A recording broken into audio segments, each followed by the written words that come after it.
बता दो हिंदी में बोलिए सर, हिंदी में बोलिए 5 यस सर। एक मिनट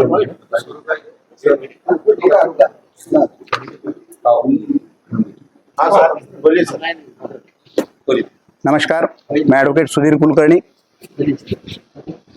अंबाजोगाई पीपल्स बैंक ये अंबाजोगाई की है, इनकी एक शाखा है यहाँ इन सिडको में। वहाँ से मेरे जो पक्षकार है अभिजीत पवार, सौ अनीता पवार और आकाश पवार, इनके 3 प्रपोजल सैंक्शन हुए थे बच्चों का स्कूल का वसतिगृह कंस्ट्रक्शन करने के लिए। 1-1 करोड़ के 3 प्रकरण सैंक्शन हुए थे।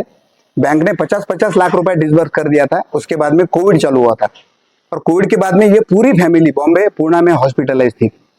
इनको ये नहीं मालूम था कि आज के डेट में अपना कारोबार क्या चल रहा है। ये इनो खाली अपने पिताजी के देखभाल में लगे थे। उस वक्त ये बैंक ने क्या किया, तो 2021 मार्च में खाता एनपीए में गया, तो इन्होंने 5-5 लाख 11-11 लाख इलीगली इनको बिना पूछे, इनका कोई एप्लीकेशन ना लेते हुए इनके अकाउंट पे डिसबर्स किया और उसी दिन ब्याज वसूल हो गया ये बताने के लिए रिवर्स एंट्री ले लिया। बाद में 1 साल में कुछ एक भी एंट्री नहीं है। 2022 का जब मार्च आया तो वो मार्च में भी बैंक ने इलीगली 11-11 लाख डिसबर्स किए 3 अकाउंट पे और वो ब्याज के तौर पे वसूल करके लिए ऐसा बताया। फिर 2023 में फिर से 21-21 लाख रुपए की एंट्री तीनों अकाउंट पे मारे और ब्याज वसूल हो गया ऐसा बताने के लिए, वसूल करके लिए। इसका कोई भी मालूमात ये तीनों को नहीं थे क्योंकि ये हॉस्पिटलाइज थे। जब जानकारी हुई तब आने के बाद इनको सब देखा तो मालूम हुआ कि बहुत बड़ी गड़बड़ी बिना पूछे बिना एप्लीकेशन लेके बैंक ने की है। लेकिन तब तक महाराष्ट्र कोऑपरेटिव सोसाइटी एक्ट जो है उसका सेक्शन 101 का जो वसूली दाखला रहता है वो पारित हो चुका था। बैंक ने 101 की सर्टिफिकेट लिया था। अभी 101 का सर्टिफिकेट लेने के बाद अगर कहीं जाना है ऊपर के कोर्ट में तो 50% अमाउंट भरना पड़ता है आउटस्टैंडिंग अमाउंट के।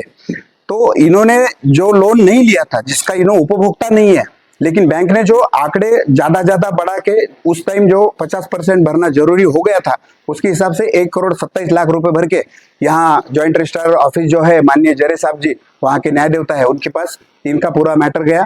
उन्होंने बारकाई से पूरा देखकर कि पवार फैमिली के ऊपर कैसा कैसा आर्थिक अत्याचार ये बैंक ने किया ये उन्होंने देखा। एक तो महाराष्ट्र कोऑपरेटिव सोसाइटी एक्ट की कलम से अगर एक बार संचालक मंडल अगर किसी के ऊपर कार्रवाई करने का संचालक मंडल अगर ठराव पारित करता है तो उसके बाद में ये बैंक को कोई भी लोन डिसबर्स करने को परमिशन ना गाइडलाइन आरबीआई देता है, ना कोऑपरेटिव एक्ट देता है, ना माननीय सहकार कमिश्नर साहब देते हैं। लेकिन ये गलती बैंक ने 3 बार करे। 101 का दाखला निकालने के बाद भी इन्होंने 21-21 लाख रुपए इन तीनों के अकाउंट पे डाले और ब्याज के तौर पे वसूल करके लिए। ये माननीय जरे साहब ने बहुत बारकावी से पूरा प्रकरण देख के इनको न्याय दिया है।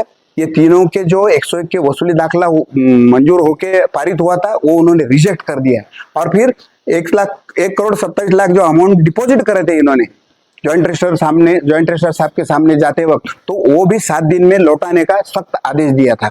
माननीय जरे साहब की जो ऑर्डर है उसमें बैंक ने जो इलीगल एक्टिविटीज की है उसकी वो बैंक के ऊपर स्ट्रिक्चर्स बहुत पास हुए हैं और लेकिन बैंक ने अभी तक इनका 1 करोड़ 27 लाख वापस नहीं दिया। उल्टी बैंक माननीय हाईकोर्ट में गई। ठीक है, हाईकोर्ट में भी कल बहुत देर तक हियरिंग हुआ लेकिन माननीय हाईकोर्ट से भी बैंक को कोई रिलीफ नहीं मिला है।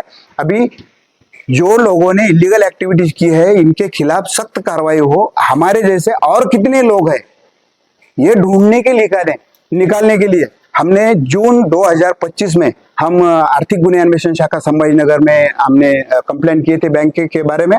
लेकिन आज तक आर्थिक गुना किसी तौर पे नतीजे पे नहीं आया। उनकी इंक्वायरी आज भी चालू है और आज भी संबंधित जो भी दोषी लोग हैं उनके ऊपर कोई सख्त कार्रवाई नहीं हुई है। हमको पूरा विश्वास है ये पवार फैमिली के बारे में जो भी अन्याय हुआ है, आर्थिक अन्याय बैंक ने किया है, तो एक तो माननीय जरे साहब ने उनको न्याय दिया है, माननीय हाईकोर्ट भी उनको न्याय देगा और जो भी संबंधित लोग हैं उनके ऊपर सख्त से सख्त कार्रवाई जरूर होगी। कौन है ये बैंक के संचालक, उनके नाम? बैंक के संचालक तो पापा सेठ मोदी बोल के चेयरमैन साहब है अंबाजोगाई के और बाकी तो पूरा बैंक का 13-14 लोगों का संचालक मंडल है और उनको भी पहली तारीख से ये मालूम है कि क्या क्या हुआ है।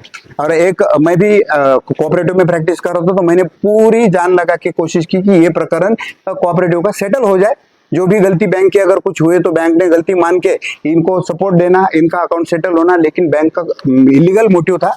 बैंक ने आज तक कोई मैटर सेटल नहीं किया। और आपने एक बताया जो लोन लेने के लिए स्कूल आपने कुछ मोटिवेट किया था। देखो, ये जो लोन लिया था ना, ये बच्चों का बॉयज हॉस्टल बनाने के लिए प्रपोजल दिया था। इसका टोटल कंस्ट्रक्शन 3 करोड़ रुपए की 6 करोड़ की डिमांड थी, बैंक ने 3 करोड़ सैंक्शन किए थे। तुम्ही काय करणार आहे का युसेन वो तुम्हारा ले लो उनके बाद